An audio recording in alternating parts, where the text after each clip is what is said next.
Good morning with Mike Williams, who is the executive chairman and founder of Aftermath Silver. The symbol is AAG on the TSX Venture. Good morning, Mike. How are you? Good morning, Robert. How are you doing? Great, great. I'm in the holiday spirit here. Yeah, I think I've probably got 3 more days, and I think Canada turns off. Yeah. Oh, for sure. Yeah, I think Canada will turn off on Friday, right? Yeah, 100%. And also, I think Europe and United States as well. So, you're probably my last interview this year. Oh, well, I'm honored. That's great. We Well, better thanks for make having it me. count. Yeah, thanks for having me on. Yeah. So look, it's been a few months since we've done one of these. A lot has happened during that time. But first, before we get into Aftermath and what's going on at the corporate level, what do you think of this silver market that we're in here?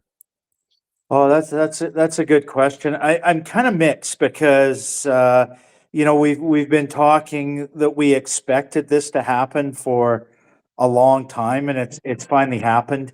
Where silver's starting to, on a percentage basis, catch up to what we saw on the gold side, and also we'd been pounding the table and that the gold silver ratio was too high. I think that gap now is narrowing. So this isn't unexpected, but when you see it, today $66 silver looks stark, and then the chairman side of me starts to go, okay, what happens? It's gone up very fast, very quickly. If it pulls back a bit, the psychological side of that is you get a lot of traders in that in and out of silver. Are they going to impact the price? So if it pulls back, I'm not going to get worried because I think medium long term, silver's got a long way to go. I'm hearing on the deficit side for the industrial uses of silver could really be a big problem going forward into 2026 and beyond. So yeah, look, we're at our company, Big Silver Bugs. We always have been. That was the thesis for putting this company together. And my largest shareholder, Eric Sprott, who recently put another significant amount of money into a financing, and we can talk about that later, believes that, he predicted, almost with uncanny fate that silver would be where it is today a year, 18 months ago. And he's predicting, I think silver to go north of 100. So just the leverage associated with that is great for companies like us. So I'm, optimistic. If it pulls back, I'm not worried. It's just consolidation. Yeah, I mean, this is absolutely awe-inspiring, breathtaking to see silver make this move above $60 an ounce, now above $65 an ounce. And I recall the last time I saw you give an investor presentation a couple months ago, Yep. you really pounded the table on the gold silver ratio, and you're like, yeah, we're in the low 80s now, but we think it's gonna drop a lot further, this gold silver ratio. Well, we're at 65. And actually, this is if you pull it out, if you zoom out the gold silver ratio chart to like 25 years, this is a significant breakdown in the ratio that's happening right now. We haven't Great. been at these levels since like a decade ago. No, 100%. I have the advantage of having one of the best silver prognosticators in the planet as my lead shareholder. So I listen to a lot of what Eric has said. And I've changed my tune somewhat. I've gone from, look, if silver goes to $35, I'm ecstatic, being what it would mean to the company, to now where I'm on side with Eric. I think silver has a lot of room to go, and it's a great metal to be in. And I like it because you've got industrial and you've got the financial side, and we're seeing the financial side finally start to fundamentally come together. Okay. Well, let's turn to the corporate level. So what's new with Aftermath? Well, we just put out our an updated mineral resource estimate. And what we did is we added, I believe it was 82 drill holes that previously weren't in the last resource. I think 75% of them were infill drilling. The reason we did that, we needed to give the engineers tighten up the drilling, gives them more confidence, and then we could make a decision on doing a PEA or PFS. Given what we see in the MRE, I think we're going to the PFS, a pre-feasibility study. It's a document that's a lot more accurate than a PEA. It also, we deal with a lot of our contracts, and basically it paints the picture of how you're going to monetize this asset, taking into consideration infrastructure, transportation, processing. I think with Berenguela, which is what I'm referring to, that's our flagship in southern Peru. I believe if you look at how much mineralization we have, geologically it's de-risked. Deposit comes right to surface. So one would think, based on that, you've got, we'll be using open pit scenario. It certainly looks like that. The PFS will confirm that. But so you're, from an engineering point of view, you're de-risked. We just need to work on the metallurgy. And the thing, Robert, with Berenguela, it's an unusual project. And by that, I mean, you've got silver. This thing's got enough silver. It's got, if you look at it as a standalone silver, I think one could make an argument for it. Of course, we'll address that within the PFS. Not to say it a standalone, but you'll see the economics associated with the silver. And you've got almost an equal amount of copper, but you've got this metal called manganese, and we've got the type of manganese that works for EV batteries.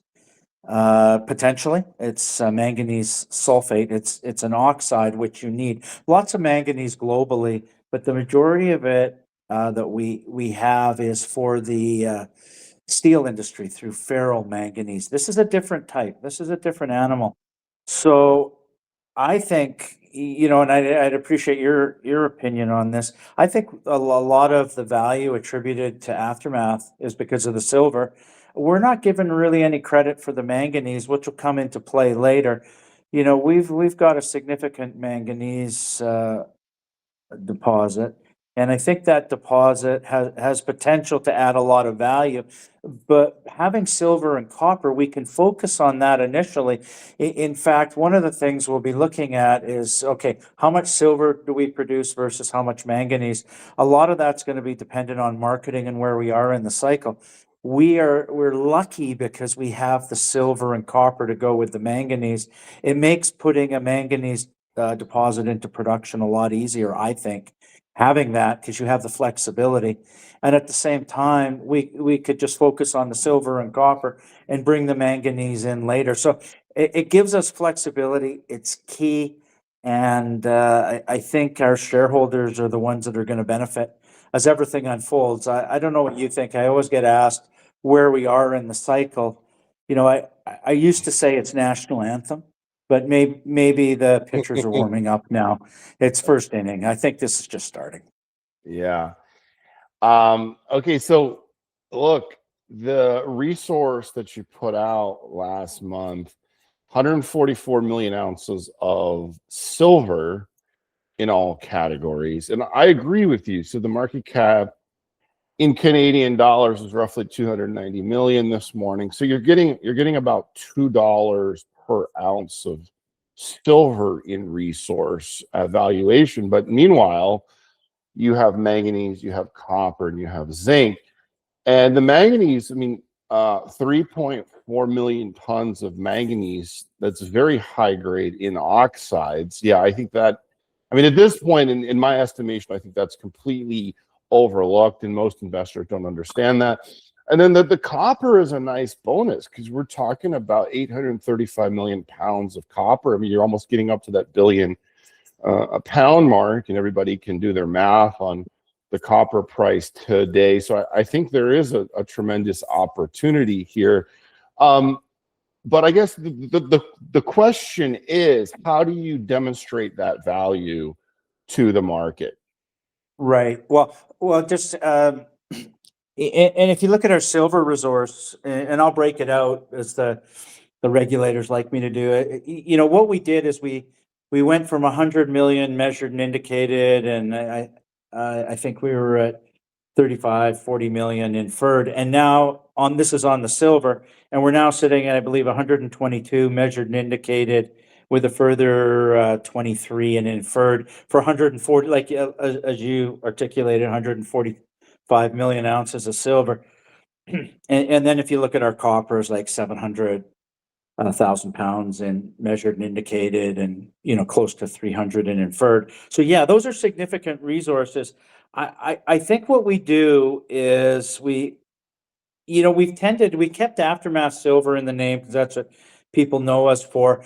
I think as this PFS unfolds, we'll look at the various options predicated on where we are in the markets. Like when we put this company together, I was negotiating with Silver Standard Resources at $16 silver. By the time we concluded the deal, we were at 19.20, and we were a little worried it was starting to run away. So, the silver is still a key tenet of this story, and it always will be. But once we have the PFS out, I can quantifiably show you the numbers, explain how things could work, which is the shareholders get. I think they're getting. I always look at it like this. It's like you've done a financing, you've got a unit. The silver is the stock right now, and the warrant is, somewhat the copper and the manganese. But I would argue the copper is also part of that unit. So lots of upside, I believe, for potential investors and shareholders, just predicated on what's in the ground. You can look at the mineral resource estimate and gather that. But going forward, we're going to look at, these deposits are never homogeneous. They're not the same. The variabilities change as you move into different domains. But, if you look at previous drilling, exceedingly high silver in some parts, from a mining point of view, that's what we'll be looking at bringing into the mine plan. But as we've gone east on the deposit, we've seen an increasing copper grade. Now, that makes sense geologically. These deposits are carbonate replacement.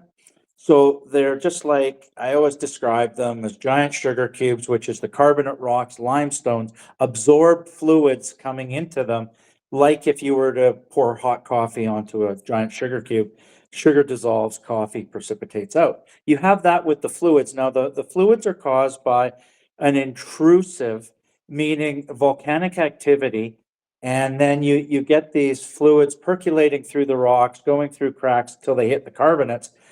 As we've gone east, I think, the geological model indicates we're getting closer to where the intrusive is that caused Berenguela to be formed. Now, our last set of drilling as we went east was 150. I'm going to quote one of the holes. I think it was the last one we put out. Might have been hole 100.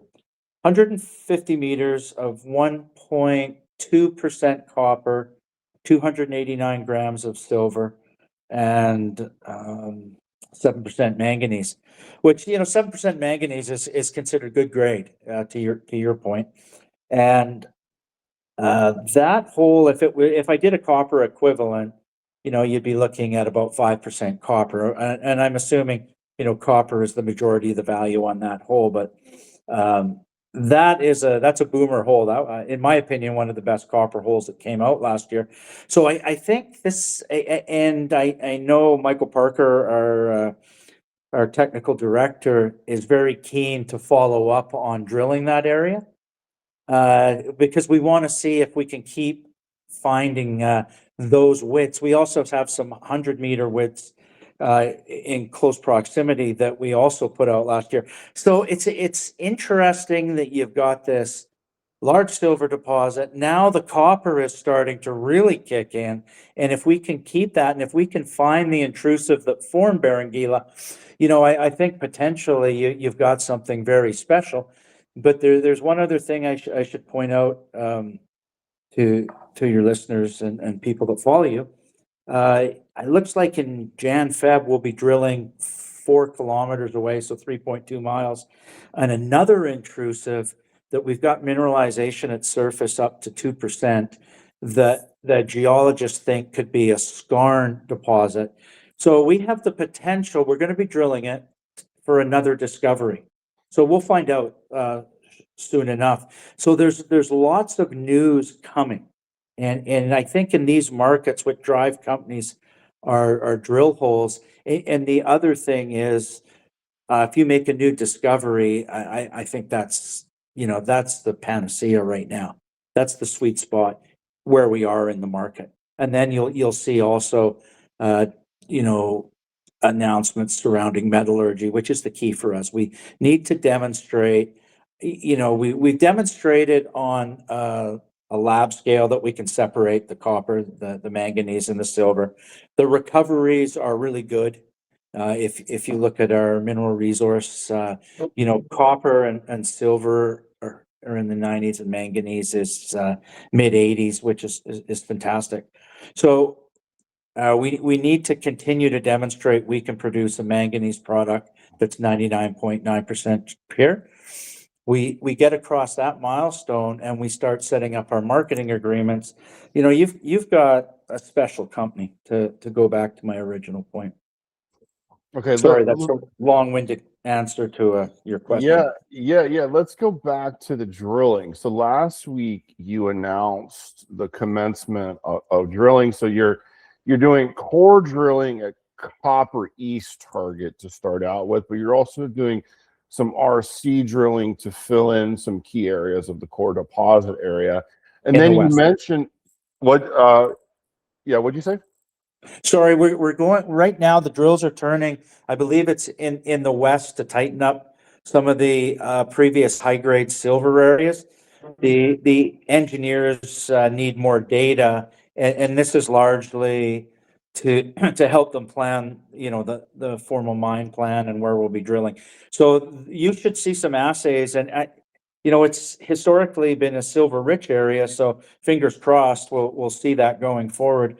But expect some numbers to come out in January, early February on that. Then I think we're going to drill that intrusive that I mentioned, and then we'll move the drill over to the eastern portion and follow up on those high grade large holes that we hit.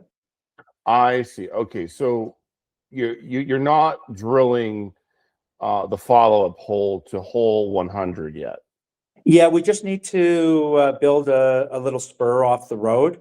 So while the spur is being built, we'll be drilling the other intrusive target. Okay, so southwest intrusive first. Yeah. Then go over to Copper East and yes, step exactly. out further east to try to tag into this hotter part of the project area, which might be the source intrusion that generated all the manganese and copper and silver that's near surface. Correct. Yeah, no, that's exactly right. And we need to do it sooner than later, because you want to give your engineers, when we're doing a PFS, it's quite exacting. So we want to know exactly what we're dealing with, hence the drilling we're doing now. And from a corporate point of view, we're asked, what's the exit strategy? Well, we have the technical team to put this into production. We certainly ramped that up last year, so we're capable of that. But we also need to know what we're dealing with. Are we dealing with just a carbonate replacement deposit, Berenguela, or do we tag into a porphyry or a skarn? They change the picture dramatically if we do that.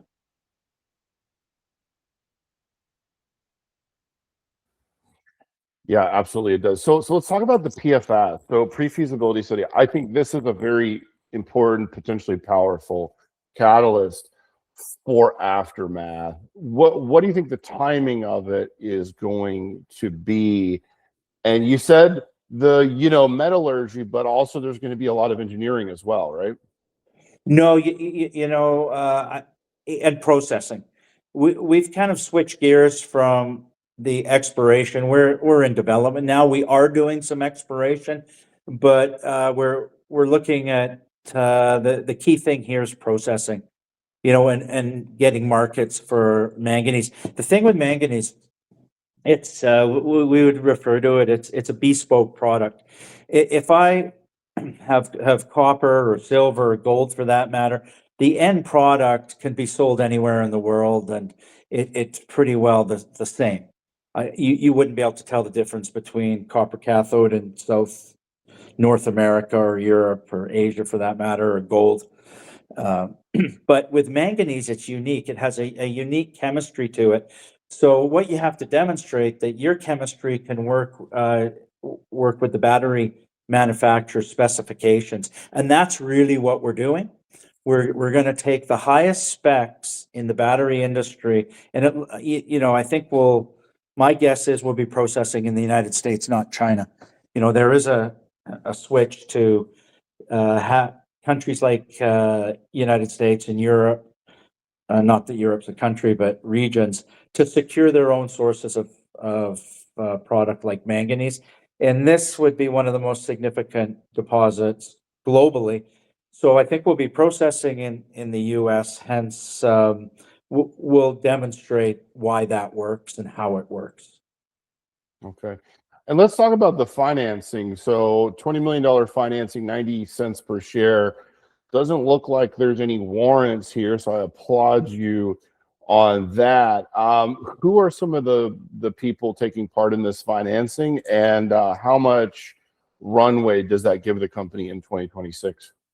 Well, I don't know if you remember, I said, I've been saying for the past year, I wanted, when we do a financing, I'd like to do one without a warrant. That's sometimes easier said than done, but we're able to accomplish that. And I think that's key, because when we put out news going forward, sometimes with warrants, you can have a little bit of an overhang and people tend to settle into news. We don't have that auspice anymore. And if you look at the existing warrants that are on the company, our largest shareholder, Eric Sprott, he holds the majority, and he's a good shareholder. As long as we continue to accomplish what we've laid out, I can't see Eric not wanting to be involved as long as we meet our goals.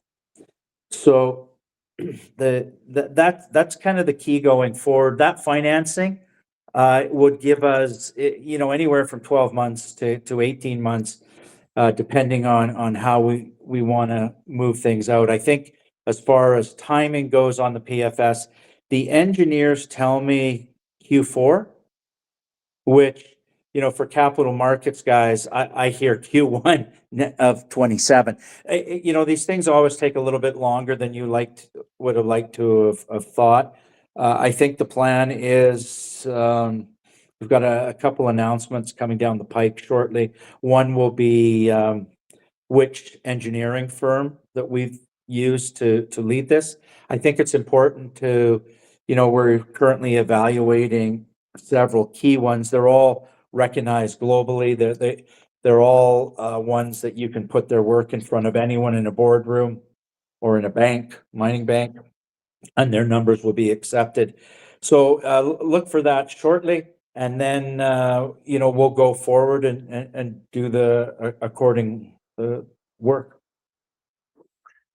So you also announced last week that you're doing a small core drilling program at the Challacollo Silver-Gold project. Yep. In Chile. So why drill another project at this point in time? I mean, it seems like everything is focused on the Berenguela silver, copper, manganese project. Why drill this other project? Robert, that's a good question, because I think in the past market that we've been in, if I would have put out numbers on Challacollo, it might have confused the market. Why are they doing this? Is there a problem with Berenguela? And I don't know if I would have it would have been accretive. I think now, given where we are in the silver market, and Challacollo is largely, it's a silver deposit. I think we're at 35 million ounces measured and indicated, a further 10 inferred. Our goal is to increase the resource by doing drilling. So, I think it's a great target. It's what I would describe as a mid-tier asset. So a mid-tier silver company would love to have Challacollo. I think there's enough juice in this market that you can be putting out Berenguela and also explain, oh, by the way, we have this deposit.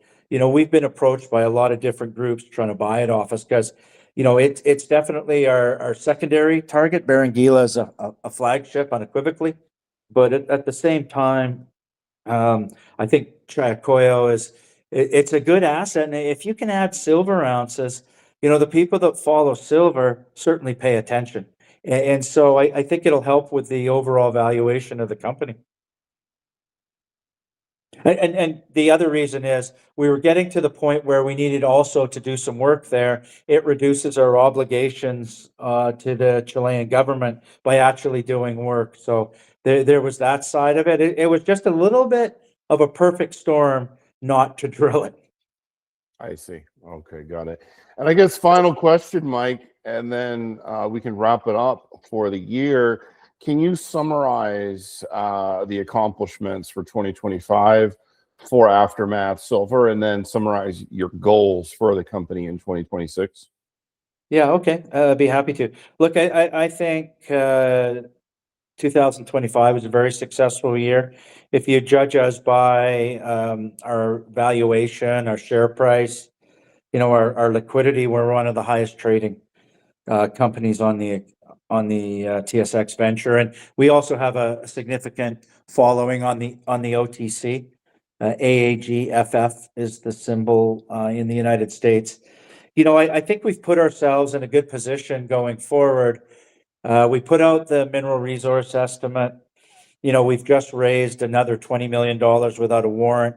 So the company is, you know, we can put out our PFS without worrying about having to do another raise.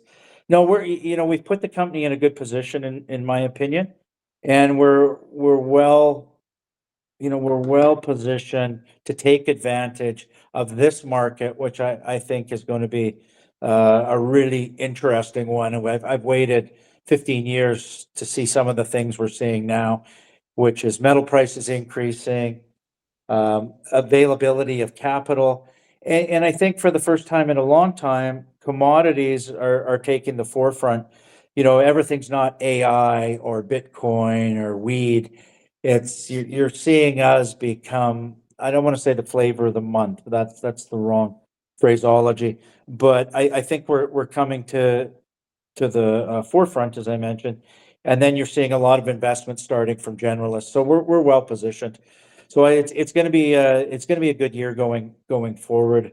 You know, one thing that financing did, it in my mind, it protects us if there's a pullback on the broader markets. You know, we'll still be active, and I think that's important. People want to see news, and they want to see results.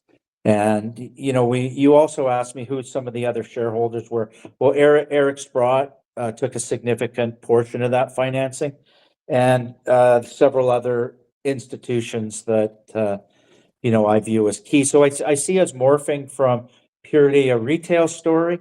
Now it's retail with significant institution, and I think that's always as a maturation of a company a good sign to see.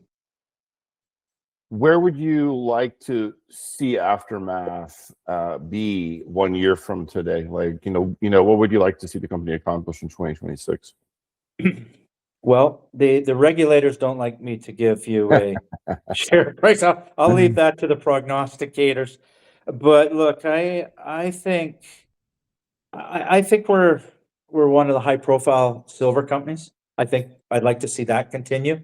You know, whenever silver moves either way, you'll see us have a corresponding move. So we offer people significant leverage to silver. I'd like to see us recognized for also having a lot of copper as well. And then I also believe the manganese market. Do you remember how lithium came into the forefront, and then you had cobalt, then we had nickel. I think manganese is that next metal to come into that, because if you look at every chemistry for the car batteries going forward in the electrical vehicle space, they have an M in them. In fact, the Chinese retroactively, well, in a sense of, it's not LFP anymore, it's LFPM. They're adding manganese to the chemistry for their car batteries because it actually helps in the cathode, and it's cheaper than cobalt. So I think suddenly we're going to wake up one day, I don't know if it's 12, 18, 24 months, and manganese will suddenly, everyone will realize it's a critical metal. We have to have it and we need it. And there's very few companies that can deliver manganese potentially like we can. Very good. Mike Williams of Aftermath Silver, thank you for your time and happy holidays. Same to you, Robert. All the best.